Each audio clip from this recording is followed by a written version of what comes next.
নমস্কার প্রিয় দর্শক শ্রোতা, বিটিভি ত্রিপুরার নিয়মিত আয়োজন কবি ও কবিতায় আমি রয়েছি সীমা। আপনাদেরকে সকলকে স্বাগত ও শুভেচ্ছা জানাই। আজকে আমাদের স্টুডিওতে অতিথি হয়ে আছেন রাজ্যের বিশিষ্ট কবি শ্রদ্ধেয় আশিস কান্তি সাহা। নমস্কার দাদা। নমস্কার, আপনাকে স্বাগত জানাই আমাদের স্টুডিওতে। আপনাকে ধন্যবাদ। নমস্কার, আমি আশিস কান্তি সাহা, এসেছি ত্রিপুরা রাজ্যের দূরবর্তী অঞ্চল ধলাই জেলার সামনু থেকে। আমি প্রথমেই ধন্যবাদ জানাচ্ছি ভুবনেশ্বরী টিভি তথা বিটিভি ত্রিপুরা কর্তৃপক্ষকে এবং কৃতজ্ঞতা স্বীকার করছি সঞ্চালিকা শিমলি চৌধুরীর কাছে, এবং সর্বোপরি আমি বাংলা নববর্ষের প্রীতি শুভেচ্ছা জানাই ভুবনেশ্বরী টিভির সমস্ত দর্শক শ্রোতা শুভনোদ্যায়ী বন্ধুদের। নমস্কার। আজকে আমরা এই গুণী কবির সাথে কিছুটা সময় কাটাবো কবিতা এবং কথায়, সঙ্গে আপনারাও থাকুন। জাত ধর্ম নিয়ে হানাহানি চিরতরে হোক নির্মূল। হ্যাঁ, আমরা কবিরই লেখা একটা লাইন তুলে ধরেছি আপনাদের সামনে, এবং এই লাইনটার মধ্যে যে বার্তা আমরা পেয়েছি সেই সম্পর্কে আমরা কবির মুখ থেকেই জানতে চাইব। দাদামণি, এই যে আপনি সমাজকে একটা বার্তা দিতে চেয়েছেন কাব্যিকতায়, সেটা সম্পর্কে আমাদেরকে একটুখানি বিস্তারিত বলুন। আসলে বর্তমান সময়ে আমরা যেটা লক্ষ্য করছি যে মানুষ, বিশেষত এই মানব সমাজের মধ্যে একটা শ্রেণী মূলত ধর্ম, জাত, সাম্প্রদায়িকতা এই বিষয়টাকে এমন একটা জায়গায় নিয়ে পৌঁছে যাচ্ছে যে আমরা যে মানুষ এই কথাটাই আমরা ভুলে যাচ্ছি, এবং সবাই এটাই হাজির করার চেষ্টা করছে, সে হিন্দু হোক, বৌদ্ধ হোক, খ্রিস্টান হোক, জৈন, ইহুদি, যেই হোক, যে তার ধর্মটাই পৃথিবীর মধ্যে সর্বশ্রেষ্ঠ ধর্ম, এর উপর আর কিছু হতে পারে না। আসলে আমরা যদি একটু পিছন ফিরে দেখি, এই যে এই ধর্মগুলির যে প্রবক্তা, আসলে তো ধর্ম কি আমরা সহজভাবে যেটা বুঝি, আমি ধর্ম হচ্ছে ধারণ, আমি যেটাকে ধারণ করব এটাই আমার ধর্ম। কিন্তু এটার মধ্যে এই বিষয়টাকে আজকে মৌলবাদী চিন্তাভাবনাটা এমন জায়গায় পৌঁছে গেছে যে সবাই বলার চেষ্টা করছে সে যে ধর্মে অনুসারী তার ধর্মটাই সেরা ধর্ম। আর আমরা যদি দেখি এই ধর্মটা বা এই মতবাদ যার মাধ্যমে আজকে প্রতিষ্ঠিত হয়েছেন, যারাই প্রবর্তন করেছেন, সে প্রবর্তক আজকে ধরুন মুসলিম আল্লাহ বা ওনাদের যারা প্রবর্তক, তারা কখনো এই হানাহানির কথা বলেনি, এবং তারা এটাই বলাচ্ছে প্রত্যেকটা ধর্মের শান্তির বার্তাই আছে। প্রত্যেকটা ধর্ম শান্তির বার্তা তারাই বলার চেষ্টা করছেন যে এই ইসলাম হচ্ছে বিশ্বের মধ্যে শ্রেষ্ঠ এই শান্তির ধর্ম। ঠিক অনুরূপভাবে যদি আজকে আমি যদি যীশু খ্রিস্টকে দেখি, যাকে আমরা দেখলাম তার বিরুদ্ধবাদীরা ক্রুশবিদ্ধ করে তাকে মারার জন্য ক্রুশবিদ্ধ করলো, তখন উনি বলছেন ঈশ্বর এদের ক্ষমা করুন, ওরা কি করছে, যে কি একটা শান্তির বার্তা দিতে চাইলেন। অনুরূপভাবে বৌদ্ধ কি বললেন, সমস্ত মানে প্রাণী হত্যা মহাপাপ, অহিংসা পরম ধর্ম। অনুরূপভাবে চৈতন্য উনিও মানে শান্তির বার্তাটাই প্রকাশ করলেন, যে প্রত্যেকটা ধর্মই শান্তির বার্তাই বহন করে। কিন্তু আমরা যারা অনুসারী, আমরা এই জিনিসটা মানতে পারি না, মানছি না। আমি নিজেকে বলার চেষ্টা করছি আমি হিন্দু ধর্ম, আমার হিন্দুত্বটাকে উৎকৃষ্ট প্রমাণ করার জন্য আজকে পরধর্মের উপর সাংঘাতিকভাবে হিংস্র ভূমিকা নিচ্ছি, আক্রমণাত্মক ভূমিকা নিচ্ছি। হ্যাঁ, আমি চাই মানে এই কবিতাটা, যে এই কবিতাটার মধ্য দিয়ে আপনি কি বলতে চেয়েছেন, বার্তাটা কি দিতে চেয়েছেন? আমার মূল বক্তব্যটা হচ্ছে আসলে তো সব ধর্মেরই একটাই ধর্মললিত বাণী হচ্ছে শান্তির বার্তা। হ্যাঁ, এবং আমরা মানব জাতি হচ্ছে পৃথিবীর শ্রেষ্ঠ জীব। হ্যাঁ, আমাদের মূল কাজটা হচ্ছে শান্তি বজায় রাখা, যে ধর্মই থাকে যার যার দৃষ্টিভঙ্গিতে তার ধর্মই শ্রেষ্ঠ। হ্যাঁ, এবং যদি আমি আমার ধর্মের প্রতি আনুগত্য থাকে, ঠিক অনুরূপভাবে পাশাপাশি আমার বিপরীতে বা অন্য যে ধর্ম ওদের প্রতিও আমার সহানুভূতিশীল শ্রদ্ধাবোধ থাকা একান্ত দরকার। মানে একে অপরের ধর্মকে আমরা শ্রদ্ধা করব, এটাই হচ্ছে মূল কথা। আচ্ছা, তো আমরা একটা কবিতা শুনব। কি শোনাবেন? এই মুহূর্তে আমরা একটা কবিতায় চলে যাচ্ছি। কবিতার পরে এই কবিতাটা দিয়ে শুরু করি। আচ্ছা, ঠিক আছে। হ্যাঁ, এই কবিতাটার নাম ছিল সৃষ্টি বাগিচার ফুল। তোমরা কেউ বলো হিন্দু, কেউ মুসলমান, কেউ বলো আমি জৈন, ইহুদি বা খ্রিস্টান, কেউ বলো রাম শ্রেষ্ঠ কারো কাছে রহিম, কেউ বলো খ্রিস্টের চেয়ে নহে কেহ মহিম। রাম রহিম আর যিশুকে নিয়ে কেন বাড়াবাড়ি, আমরা সবাই মায়ের গর্ভে এক মাটির তৈরি। ধর্ম আর জাতপাত নিয়ে কেন হানাহানি, আমরা সবাই মানব সন্তান এটাই তো জানি। সবার দমনিতে একই রক্ত বইছে দিন রাতে, একই হৃদস্পন্দন শুনি সবার বুকে কান পেতে। দুঃখ পেলে সবার চোখে আসে অশ্রু জল, সমবেতায় ব্যতি হই শরীর হলে বিকল। ধর্মের মোহে অন্ধমোড়া করছি হেলা বস্তুকে, পারস্পরিক হিংসাতে তলিয়ে যাচ্ছি বিপাকে। তুচ্ছ বিষয় নিয়ে রক্ত জোরে অবিরত, ভুলে যাই মোরা পরস্পরের সন্তত। যার যাহা ধর্ম তার কাছে তাহাই তো শ্রেষ্ঠ, আমরা সবাই মানব সন্তান পানিকুলে উৎকৃষ্ট। যার ধর্ম নিয়ে হানাহানি চিরতর হোক নির্মূল, মোরা প্রকৃতির সৃষ্টি বাগিচার নানান রঙের ফুল। বাহ, অসাধারণ অসাধারণ। আসলে এই বার্তাটাই যদি আমরা সমাজের কোনায় কোনায় যদি পৌঁছে দিতে পারি, এটাই হচ্ছে আসলে একটা প্রকৃত কাজ হবে। কারণ কি, প্রত্যেকটা ধর্মই আমাদেরকে শান্তির বার্তাই শেখায় এবং আমরা একে অপরের ধর্মকে সম্মান করব যথাযুক্ত, সেটাই আমাদের করা উচিত। তো আপনি এই কবিতার মধ্য দিয়ে সুন্দর একটা বার্তা দিয়েছেন। আমরা চলে যাচ্ছি আবারও কথায়। আমরা জানতে চাইবো আপনার শৈশবটা কোথায় কেটেছে? আমার জন্ম ত্রিপুরা রাজ্যের প্রত্যন্ত গ্রাম সামনুতে, আমি আগেই বললাম, একটা পাহাড়ি গ্রাম। আমার গ্রামের পূর্ব দিকে আছে ত্রিপুরার অন্যতম বিশিষ্ট পাহাড় শাখান, পশ্চিমে রয়েছে লংতরাই পাদদেশেই, এবং ত্রিপুরার দীর্ঘতম যে নদী মনু নদী, মনু এবং সামনুর উপনদীর একটা ত্রিবেণী সঙ্গম লংতরাই, 3টা ছড়া, এই ত্রিবেণী সঙ্গমেই আমার জন্ম। ওইখানে আমার শৈশব কেটেছে, কৈশোর কেটেছে। বর্তমানে আমি ওই গ্রামেই আছি। হ্যাঁ, ওইখান থেকেই আমি উঠেছি, আমার পড়াশোনা সব কিছুই। হ্যাঁ, লেখালেখিটা কবে থেকে শুরু? আমার লেখালেখি মূলত ছোটবেলায় বলতে গেলে আমি যখন ক্লাস 5-6-এ পড়ি, তখন এই পড়ার কিছু ছোট ছোট প্রবন্ধ, এগুলি থেকে অনুপ্রাণিত হয়ে আমি মূলত এই যে আমাদের যে লংতরাই পাহাড়টার কথা বললাম, এই লংতরাই পাহাড়টাকে ভিত্তি করে তার এখানে শিব চতুর্দশীতে একটা মেলা বসে। হ্যাঁ, ওই মেলা কেন্দ্রিক এবং ওই লংতরাই পাহাড়ের যে বৈশিষ্ট্য, এগুলিকে নিয়ে আমি লংতরাই আত্মকথা বলে প্রথম আমার একটা লেখা শুরু করি। দ্বিতীয় লেখাটা শুরু করি আমার আত্মজীবনী, যে আমার প্রথম জীবনের, যে আসলে তো তখন এই রাজ্যে গাড়ি ঘোড়ার প্রচলন ছিল না। আমি যেখানে বসবাস করতাম ওই এলাকাতে সপ্তাহে হয়তো 1-8 দিন গাড়ি আসতো, আর তাও একদম ছোটবেলায় আসতো না। পরবর্তী সময় একটু বড় যখন হয়েছে তখন দেখতাম, তো আমাদের হেঁটে আসা যাওয়া করতে হতো।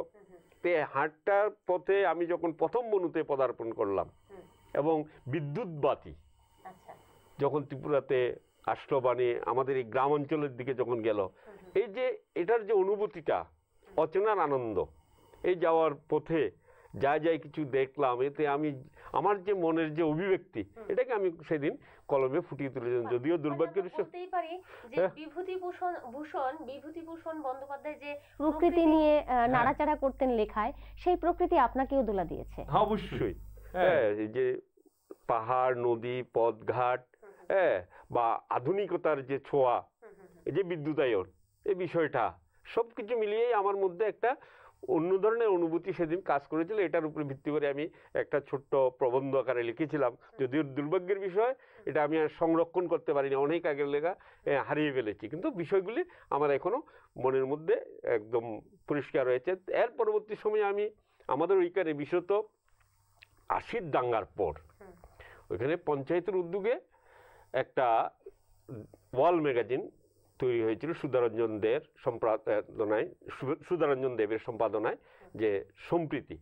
ওটাতে নিয়মিত আমি লিখতাম। ওনারা খুবই আমাকে, আরেকজন ছিলেন তৎকালীন প্রধান জহরব্রত সাহা, এবং যিনি, এটা এমনি প্রিন্টেড না, হাতে লেখা, যিনি লিখতেন শ্যামল চাকমা, ওনারা আমাকে সাংঘাতিকভাবে অনুপ্রাণিত করতেন যে তুমি লেখো, তোমার লেখা ভালো আছে। যাই হোক, আমি যতটুকু না আমার লেখা ভালো, তার চাইতে বেশি যেত ওনারা আমাকে অনুপ্রাণিত করতে লেখার জন্য, এবং এগুলি থেকে অনুপ্রেরণা পেয়ে আমি তখন থেকেই কম বেশ লেখার চেষ্টা করে আসতাম। মাঝখানে লেখাটা কিছুটা বিভিন্ন কারণে, কলেজ জীবনে ছিলাম তখনও মাঝে মধ্যে একটু লিখতাম কবিতা, তখন এই কলেজ জীবন থেকে কবিতার দিকে ধাবিত হলাম। মাঝখানে আবার বন্ধ হয়ে গেছিল, আবার 2-4 বছর ধরে আবার নতুন করে লেখা শুরু করলাম আর কি। তাহলে অনুপ্রেরণাটা আসলে কোথা থেকে পেয়েছেন? এই লেখার প্রথম অনুপ্রেরণাটা কোথা থেকে? প্রথম তো বললাম ওই যে এই প্রকৃতি অবশ্যই। আচ্ছা, এই লংতরাই পাহাড়ে আমাকে সত্য কথা ওনার লংতরাই সম্পর্কে লেখার জন্য, লংতরাইটাকে আসলে এখানে ত্রিপুরার বিখ্যাত পাহাড়, বিখ্যাত পাহাড়, পাশাপাশি আমাদের ওই এলাকাতে লংতরাইটাকে এই শিবের অন্য ধরনের একটা রূপ বলে, তখন এখনো এটা মানে পূজা টুজা করে, শিব চতুর্দশী তো বললামই। সবকিছু মিলিয়ে আমাকে সেদিন, এটা হয়তো পরবর্তী সময় এই লংতরাই পাহাড়কে নিয়ে আমি লংতরাই মেলা নিয়ে একটা কবিতাও রিসেন্টলি লিখেছি, কিন্তু মূলত আমি ওইখান থেকে শুরু করে আর কি। আচ্ছা, পরিবারের সাপোর্ট কি পেয়েছেন তখন, নাকি আপনি আড়ালে লিখতেন লুকিয়ে লুকিয়ে? না, আমাকে আমার বাবা, এমনিতে আমরা খুব একদম নিম্নবিত্ত শ্রেণীর মানুষ ছিলাম, হলেও শিক্ষার প্রতি বাবার একটা আগ্রহ ছিল, আমি লিখি, এটা কোনো বাধা দেননি, বরং উৎসাহিত করতেন। আমার মা নিরক্ষর হতে পারেন, কিন্তু সত্যি কথা লেখাপড়ার অ আ ক ক, আমার মা নিরক্ষর হলেও অ আ ক ক এই যে শোনা, এটার মধ্যে দিয়ে কিন্তু আমাকে এই শিক্ষাটা দিয়েছিলেন। না, আমাদের মা বাবা আসলে আমাদেরকে যে শিক্ষাটা দিয়ে থাকেন, প্রথম শিক্ষাগুরু তো আমাদের বাবা মাই। তো সেক্ষেত্রে আমাদের বাবা মা নিরক্ষর না, আমাদের বাবা মার যথেষ্ট জ্ঞান সম্পন্ন ছিল। তো হয়তো শিক্ষাগত যে পুঁথিগত বিদ্যা ছিল, পুঁথিগত না, আমার বাবা ছিল, বাবা যথেষ্ট মোটামুটি তখনকার সময়ে ক্লাস 6 না 7 পর্যন্ত পড়াশোনা করেছিলেন বাবা, এর বেশি আর হয়তো পারেননি। তখনকার যে পরিবেশ পরিস্থিতি সবকিছু বাধ্য করেছিল, এই হচ্ছে অবস্থা আর কি। তো আচ্ছা, এবারে আমরা আরেকটা কবিতায় চলে যাই। ঠিক আছে, আরেকটা কবিতা আপনাকে কি শোনাবো? আপনার ইচ্ছে মতো। তাহলে কবিতা কবির কল্পনা নয়, এই কবিতাটাই শোনাই। কবিতা হোক প্রতিরোধের প্রতিবাদের ভাষা, কবিতা হোক বেঁচে থাকার আসল ভরসা, কবিতা হোক অন্যায় প্রতিরোধের অস্ত্র, কবিতা হোক আর্ত মানুষের বাঁচার মন্ত্র, কবিতা হোক কৃষকের ফসল ফলানোর কথা, কবিতা হোক শ্রমিকের দুঃখ ভরা জীবন গাথা, কবিতা হবে নির্যাতিতা নারীর আর্তনাদ, কবিতা বেকারের বিনিদ্র রাতের দিশাহীন চাঁদ, কবিতা যেমন শিশুর গুম পরাণী গান, কবিতা তেমন অঘ্রাণের মাঠ ভর্তি সোনালী ধান, কবিতা হোক বৃষ্টি মুকুর শ্রাবণের বারিধারা, কবিতা হবে শরতের শিশির মাকা শিউলি জরা, কবিতা নয় শুধু কবির কষ্ট কল্পিত কল্পনা, কবিতা মানুষের জীবন সংগ্রামের প্রেরণা। তার মানে আমরা দেখতেই পাচ্ছি এই কবিতার আঙ্গিকে যে কবিতা মানুষের জীবন সংগ্রামের সাথে ওতপ্রোতভাবে জড়িত, সেটা আপনি খুব সুন্দর করে ব্যাখ্যা করলেন, এই মানে কাব্যিক দৃষ্টিভঙ্গিটা তুলে। অবশ্যই, আসলে কবিতা তো শুধু বিলাসিতা মাত্র না, কবিতা চর্চা সমস্ত জায়গায় সবকিছু কবিতার মধ্য দিয়ে যদি আমি একজন কৃষকের আত্মনাত্মা ফুটে তুলতে না পারি, একজন শ্রমিকের বুকের ব্যথাটা, তার যে অধিকারটাকে প্রতিষ্ঠিত করার যে তার প্রেরণাটা যদি যোগাতে না পারি, তাহলে আমি মনে করব যে আমার কবিতা লেখাটা অনেকাংশে ব্যর্থ। যে সমাজের শুধু আমি মাত্র বিনোদনের জন্য বা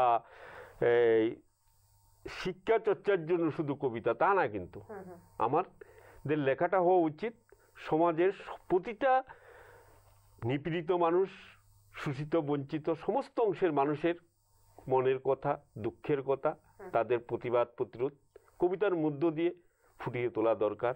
এবং তাদের যতক্ষণ না পর্যন্ত তাদের অধিকারগুলি প্রতিষ্ঠিত হচ্ছে, ততক্ষণ পর্যন্ত একজন কবির কলম তাদের পক্ষে চালিয়ে যাওয়া উচিত বলে আমি মনে করি। এটা আমার ব্যক্তিগত মতামত। সুন্দর বললেন। আমরা নিয়ে নিচ্ছি ছোট্ট একটা বিরতি। বিরতির পরই আবারও ফিরে আসব, কবির সাথে আমরা কবিতা শুনবো এবং আলোচনা করব। আপনারা সঙ্গে থাকুন। স্বাদে ভরা ঘিয়ের সুবাস লংতরায়, কি ভালো খেতে। শুদ্ধ ঘিয়ের আবেশ ভরা লংতরায়, অপূর্ব সুগন্ধ। পুষ্টি ভরা ঘিয়ের খাবার, গাওয়া ঘি প্রিয় সবার লংতরায়। একেই বলে বিশুদ্ধ ঘি। বিশুদ্ধ ঘি নাম মনে রেখো লংতরায়। লংতরাই ঘি রোজ খাবারে তোমাকে চাই। লংতরায়, লংতরায়, লংতরায়। শেফদের পছন্দ সিস্টার মশলা, যা মডার্ন টেকনোলজি এবং স্বাস্থ্যসম্মত। সিস্টার, নিশ্চিন্তের প্রতীক। মশলা হাতে নয় চামচে তুলুন। লংতরাই গুঁড়ো মশলার প্রতিটি 250 গ্রাম প্যাকেটের সাথে 1টি চামচ ফ্রি। লংতরাই গুঁড়ো মশলা, রান্নায় তোমাকে চাই।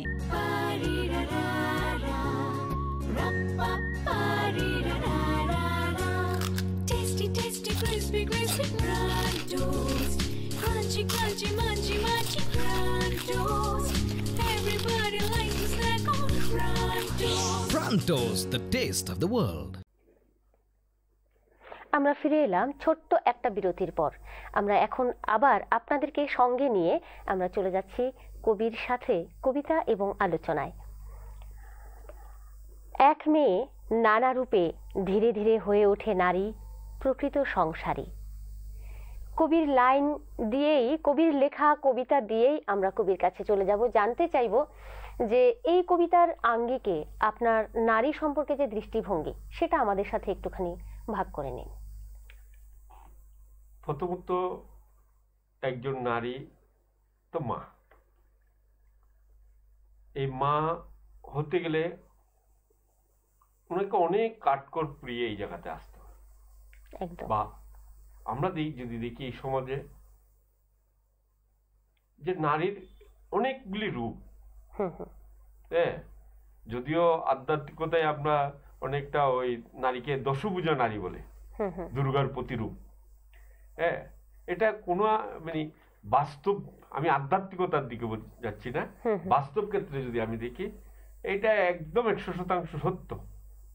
কারণ একটা যখন শিশু কন্যা জন্মগ্রহণ করে, জন্ম থেকেই তাকে মূলত এই সংসারে বেঁচে থাকার জন্য একটা প্রতিনিয়ত লড়াই করে তাকে বড় হতে হয়। এবং তার উপর বিভিন্ন ধরনের চাহিদা, যেটা আমার কবিতার মধ্যে দিয়ে আমি বলার চেষ্টা করেছি। যখন বাচ্চা বয়স থাকে, মা বাবার কাছে যে আমার মেয়েটা একদম রূপে লক্ষ্মী, গুণে সরস্বতী, লেখাপড়া, নাচ গান সবকিছুতে পারদর্শী হতে হবে, তার মধ্যে কিন্তু আমি প্রতিনিয়ত তাকে প্রেশারাইজ করছি।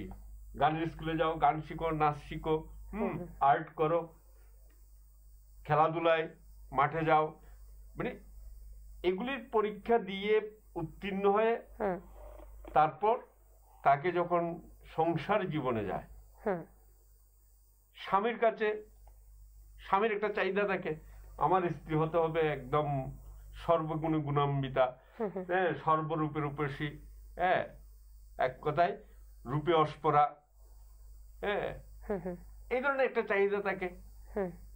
আবার শ্বশুর শাশুড়ি, তাদের একটা চাহিদা, মানে সংসারে সকলের মন জুগিয়ে তাকে চলতে হয়। এবং আসলে এই কাজগুলি যদি ঠিক মতো যদি একজন নারী করতে না পারেন, তাহলে উনি অনেক ক্ষেত্রে ব্যর্থ হয়ে যান, যে একজন নারী হিসেবে প্রতিষ্ঠিত করার ক্ষেত্রে ব্যর্থ হয়ে যান। এই কারণে বলছি, সবার সমস্ত চাহিদাগুলি পূর্ণ করে, হ্যাঁ, দুর্গা যেমন 10 হাতে 10টা অস্ত্র ধরে 10 জন শত্রুকে প্রতিহত করে নিজেকে প্রতিষ্ঠিত করেছিলেন, ঠিক অনুরূপভাবে একজন নারীকেও সবার চাহিদা, সবার মোহ সবকিছু পূর্ণ করে তখন এক সময় দেখা যায় উনি একজন সর্বময়ী কর্তৃত্বে রূপান্তরিত হতে পারেন, একজন মা হিসেবে সুপ্রতিষ্ঠিত হতে পারেন। আচ্ছা, মানে এই নারীর বিভিন্ন রূপকে আপনি আমাদের সামনে তুলে ধরার বা পাঠক মহলের সামনে তুলে ধরার চেষ্টা করেছেন। যেমন নারী বাবার ঘরে থাকে একরকম, তারপরে স্বামীর ঘরে এসে হয়ে যান আরেক রকম, তারপরে আবার যখন সন্তান হয় তখন হয়ে যান আবার আরেক রকম, বিভিন্ন রূপ। আবার সন্তান যখন বড় হয়ে যায় তখন আবার হয়ে যান আরেক রকম। মানে কি বিভিন্ন রূপে, মানে বিভিন্ন ধরনের প্রতিকূলতাকে ওনাকে মোকাবেলা করে কিন্তু অগ্রসর হতে হয়, এগিয়ে যেতে হয়। এবং কেউ কেউ হয়তো প্রতিষ্ঠিত হয়ে যান, আবার কেউ কেউ হয়তো ব্যর্থ হন। এই কথাটা আমি বলবার চেষ্টা করেছি যে আসলে একজন নারীর জীবন এটা বড় কঠিন জীবন, কিন্তু খুব কঠিন জীবন, যে একজন নারীকে ওই জায়গাতে টিকে থাকা, এই সমাজের মধ্যে মাথা উঁচু করে দাঁড়িয়ে থাকা খুব কঠিন। সমস্ত ঝড় ঝাপটাকে প্রতিহত করে এই জায়গাতে ওনাকে আসতে হয় আর কি। এটাই আমার মূল বক্তব্য ছিল আমার কবিতার মধ্য দিয়ে। আচ্ছা, আমরা এবার একটা কবিতায় চলে যাই। আমরা কবিতা শুনবো, কবিতার পাশাপাশি কথা বলবো, আপনারা সঙ্গে থাকুন। ঠিক এই ধরনেরই আরেকটা নারীর গল্প আপনাকে এখানে আমি তুলে ধরছি। মানে ঠিক নারীও না, ওনারা পুরুষও না, যাদের আমরা বলি হিজড়া। আচ্ছা, মানে তৃতীয় লিঙ্গ আমরা বলে থাকি, ওনাদের সম্পর্কে আপনি কবিতাটা লিখেছেন। আচ্ছা, যে হিজড়ার জীবন যন্ত্রণা। হিজড়া বলো কারো, হিজড়া কি মানুষ নয়? হিজড়া হয়ে জন্ম নেওয়া তো তাদের দোষ নয়। আমরা সবাই একইভাবে এই পৃথিবীতে আসি, দুঃখ পেলে কাঁদি মোরা, আনন্দে সবাই হাসি। কত কষ্টে বাঁচে তারা একবার দেখো তো ভেবে, মা বাবা থেকেও তাদের তাড়িয়ে দেশ হবে। 2-4 টাকা ভিক্ষা করে দুবেলা দুটি ভাত খায়, সঙ্গবদ্ধ থেকে তারা একে অপরকে চলায়। হিজড়ার জীবন খুবই কষ্টের, বড় যন্ত্রণাময়, চলতে ফিরতে প্রতিপথে কত কথা সইতে হয়। হিজড়া বলে অনেক তুচ্ছ তাচ্ছিল্য করেন, তাদের অক্ষমতাকে অপরাধ মনে করেন। হিজড়াদের বাঁচিয়ে রাখা এই সমাজের দায়, নিজের সামর্থ্য মতো ওদের সাহায্য করুন তাই। বাহ, আসলে ওরাও মানুষ, ওদেরকেও এই আমাদের ঈশ্বরই সৃষ্টি করেছেন। তো আপনার এই যে দৃষ্টিভঙ্গি, কাব্যিক দৃষ্টিভঙ্গি এবং সমাজের কাছে একটা বার্তা দিচ্ছেন আপনি, যে হিজড়াদেরকেও আমরা যেন মানুষ ভাবি, এটা বড় সুন্দর বললেন। এবং আমরা সকলকে বলবো, বা আমরা এই কবির মধ্য দিয়ে, কবির কবিতার মধ্য দিয়ে আমরাও চাইবো এই কথাটা আমাদের মননের মধ্যে ধারণ করতে, যে আমরা হিজড়াদেরকেও মানুষ বলে গণ্য করি, তাদেরকে ভালোবাসায় আগলে রাখি। সুন্দর বললেন। আমরা চলে যাচ্ছি আরও একটা কবিতার লাইনে, আপনারই কবিতার লাইন। যদি চাই সুন্দর পৃথিবী পাখির কুজন ভরা, সবে মিলে বনায়ন করুন, লাগান বৃক্ষ চারা। খুবই সুন্দর একটা শিক্ষামূলক উক্তি বা লাইন, শিক্ষামূলক পংক্তি আমরা পেয়েছি এই কবিতার মধ্য দিয়ে। তো এই সম্পর্কে আপনি কি বলবেন? আসলে এই যে বর্তমান সময়টা, এই গ্রীষ্মকাল, আমরা সবাই হাত উত্তাস করছি, হ্যাঁ, বিভিন্ন জন বিভিন্নভাবে দোষারোপ করছি, হ্যাঁ, যে গরমে টিকা যাচ্ছে না, সূর্যের উত্তাপ, বাইরে বেরোনো যাচ্ছে না, বা কোনো কারণে যদি বিজলি না থাকে বিদ্যুৎ দপ্তরকে আমরা দোষারোপ করছি, তাদের কারণেই আমরা এই উষ্ণতায় পড়ছি। কিন্তু আসলে এই বিষয়টার গভীরতায় আমরা যাচ্ছি কিনা, গোড়ার কথাটা আসলে কি, হ্যাঁ, এই বিষয়টাকে আমাদের ধরা দরকার। মূলত আজকে এই উষ্ণায়নের মূল কারণটাই হচ্ছে কি, নির্বিচারে প্রকৃতির উপর আঘাত করা, আক্রমণ হানা। আমরা আমাদের তুচ্ছাতুচ্ছ প্রয়োজনেই দেখা যাচ্ছে কি নির্বিচারে বন ধ্বংস হচ্ছে, হ্যাঁ। হ্যাঁ, যারা হয়তো জীবিকার কারণে এই চাষাবাদের জন্য কিছুটা বন্ধংশ করছেন, কিন্তু তার চাইতেও অন্যান্য কারণে আমরা শিল্পায়নের নাম করে বা নগরায়নের কথা বলে বা আমাদের বিলাস বেশনের জন্য আমরা ব্যাপক হারে বন ধ্বংস করছি। এই বন ধ্বংসের ফলে একদিকে যেমন আজকে আমাদের ঋতুচক্রের পরিবর্তনটা হয়ে গেল, পাশাপাশি আজকে প্রকৃতির এই যে উষ্ণতা এটা অনেক বেশি বেড়ে গেছে। কার্বন ডাই অক্সাইডের পরিমাণটা বা অক্সিজেনের যে মাত্রাটা এটা কমে যাচ্ছে। দ্বিতীয়ত প্রকৃতির যে একটা ভারসাম্য, আজকে আমরা দেখি কি প্রকৃতি থেকে অনেক প্রাণী বিশেষত পশু পাখি বিলুপ্ত হয়ে যাচ্ছে। কারণটা কি? কারণটা হচ্ছে এই যে বন ধ্বংস। এক সময়ে আমরা দেখতাম এই ত্রিপুরা রাজ্যের মধ্যে প্রচুর পরিমাণ হাতি পাওয়া যেত বনের মধ্যে। আজকে হাতির বন্য হাতির গল্প এটা মানে বইয়ের পুস্তকে স্থান পাচ্ছে, বাস্তবে আসলে নেই বললেই চলে ত্রিপুরাতে। হাতি জানি না, এটা বন দপ্তর বলতে পারবেন ত্রিপুরাতে বর্তমানে। তেলিয়ামুড়ার কোথাও কোথাও বন্য হাতি খুব কম। কোন এক সময় আকছার ছিল। আমি যে এলাকাতে বড় হয়েছি প্রতিনিয়ত এই বন্য হাতির সাথে লড়াই করে আমাদের বড় হতে হয়েছে। তাছাড়া অন্যান্য বন্য প্রাণীও ছিল বা পাখি, পাখির কাকলিতে ঘুম ভাঙতো, আবার সন্ধ্যায় বিভিন্ন ধরনের পাখিরা আমরা দেখতাম ঝাঁকে ঝাঁকে আকাশে উঠছে। কিন্তু আজকে আমরা দেখছি অনেকগুলি পাখি তো আজকে আমাদের এই প্রকৃতিতে হারিয়ে গেল, পাওয়া যাচ্ছে না। এই কারণে আমার যেটা বক্তব্য হচ্ছে মূলত এই যে আজকে আমাদের ত্রাহি ত্রাহি রব, এটা থেকে বাঁচার একটাই রাস্তা।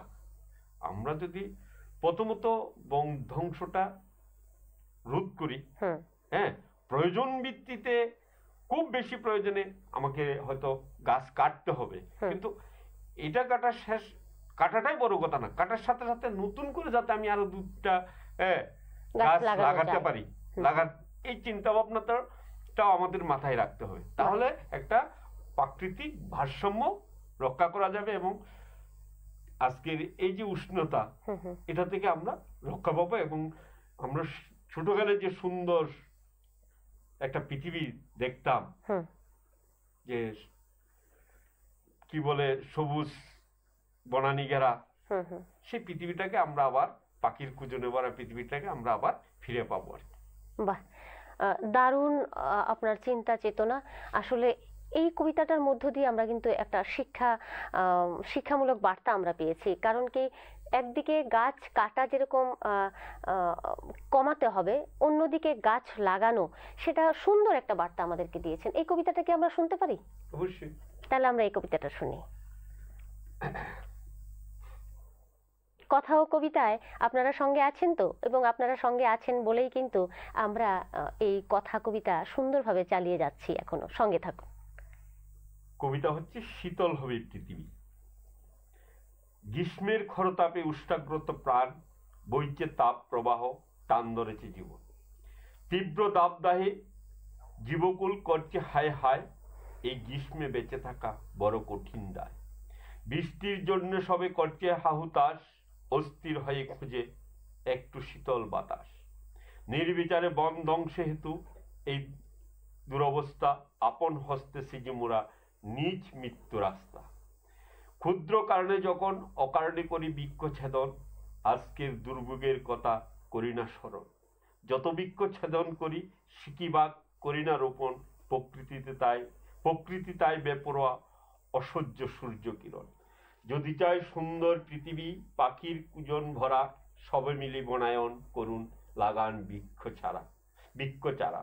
বনায়ন হলে বৃষ্টি আসবে আবার বাতাস, শীতল হবে এই পৃথিবী মোদের প্রিয় আবাস। বাহ, ভীষণ সুন্দর, ভীষণ সুন্দর। এবং এই যে সমসাময়িক প্রেক্ষাপট আপনি এখানে তুলে ধরেছেন, কারণ বর্তমানে যে গ্রীষ্মকাল চলছে এবং বৃষ্টির জন্য আমাদের যে হাহাকার, এটাও কিন্তু এখানে উঠে এসেছে। হ্যাঁ, আর মাত্র এই কদিনের মধ্যে, 2-3 দিনের মধ্যেই কিন্তু বৃষ্টি আমাদেরকে ধরা দিয়েছে। সেই সম্পর্কে আপনি কি বলবেন? এই যে বৃষ্টি এত তৃষ্ণার্ত চাতকের মতো আমরা তাকিয়েছিলাম এবং বৃষ্টি আমাদেরকে ধরা দিয়েছে, কিন্তু আমাদের প্রয়োজনের তুলনায় কম। খুব আচ্ছা। কম। আমরা যখন শিশুকালে দেখতাম, মানে শিশু বলতে ছোটবেলায়, যে বৈশাখ মাস থেকে মোটামুটি বর্ষার আনাগোনা শুরু হয়ে যে কাল বৈশাখী আসার সাথে সাথেই বৃষ্টি মোটামুটি শুরু হতো, জ্যৈষ্ঠ তো পুরো বর্ষাই। আচ্ছা, এবার আমরা কিন্তু অনুষ্ঠানের একেবারে শেষ পর্যায়ে চলে এসেছি। ছোট্ট একটা কবিতা কি আমরা শুনবো? ছোট্ট একটা কবিতা? হ্যাঁ, তাহলে বা কোনো একটা কবিতার কয়েকটা লাইন যদি আমরা শুনি। এই কবিতাটা হচ্ছে সৃষ্টি ও স্রষ্টা। কে শ্রেষ্ঠ, স্রষ্টা না সৃষ্টি? পড়েছি দ্বন্দ্বের পেঁচে, প্রকৃতি বলছে স্রষ্টার মাঝে সৃষ্টি নিহিত আছে। স্রষ্টা নাকি সৃষ্টি বড় জানতে ইচ্ছে করে, সৃষ্টিকে হেলা করে কেন স্রষ্টার পূজা করে? স্রষ্টার অনন্য ধর্ম নিরন্তর সৃষ্টি করা, তাতেই ভারসাম্য বজায় থাকবে এই ধরা। সৃষ্টির মাঝে সর্বদা স্রষ্টা হয় বিলীন, এটা অনস্বীকার্য, সৃষ্টিবিহীন স্রষ্টা অস্তিত্বহীন। সৃষ্টি আছে তাই তো খুঁজে স্রষ্টাকে, স্রষ্টা সদা মূল্যহীন সৃষ্টি ব্যতিরেকে। মনের গহীনে সতত জিজ্ঞাসা জাগে, সৃষ্টি এসেছে নাকি স্রষ্টা আগে? কখনো ভাবি স্রষ্টা থেকে সৃষ্টির জন্ম, সকল কিছুর আদি এই গুরুবর্ম। সৃষ্টি না হলে স্রষ্টা কখনো হয় না, প্রকৃতির এই ধারা সকলের জানা। ইচ্ছে করে স্রষ্টাকে নিয়ে কিছু লিখি, সৃষ্টির মাঝে স্রষ্টাকে অনন্ত রূপে দেখি। সৃষ্টি ও স্রষ্টা একে অপরের পরিপূরক, একে ভিন্ন অন্য রূপ হবে না সদর্থ। বাহ, খুব সুন্দর লিখেছেন আপনি, এবং সত্যিই তো তাই, সৃষ্টির মাঝেই স্রষ্টা বিরাজমান। আমরা অনুষ্ঠানের একেবারে শেষ লগ্নে চলে এসেছি। আপনাকে আবারও ধন্যবাদ জানাই আমাদের ভিটিভি ত্রিপুরার স্টুডিওতে আসার জন্য। এবং আপনি কি কিছু বলতে চান? না, ঠিক আছে, আপনাকে নমস্কার। খুব খুশি হলাম, কৃতার্থ হলাম আমাকে এই অনন্য সম্মান প্রদানের জন্য, এই সুযোগটা দেওয়ার জন্য, দর্শকদের সাথে পরিচিত হওয়া। সবাইকে নমস্কার। প্রিয় দর্শক শ্রোতা, আপনারা সকলে ভালো থাকুন। আমরা অন্য আরেক কবিকে নিয়ে আমরা চলে আসবো আপনাদের সামনে। ততদিন ভালো থাকুন, সুস্থ থাকুন। শুভরাত্রি।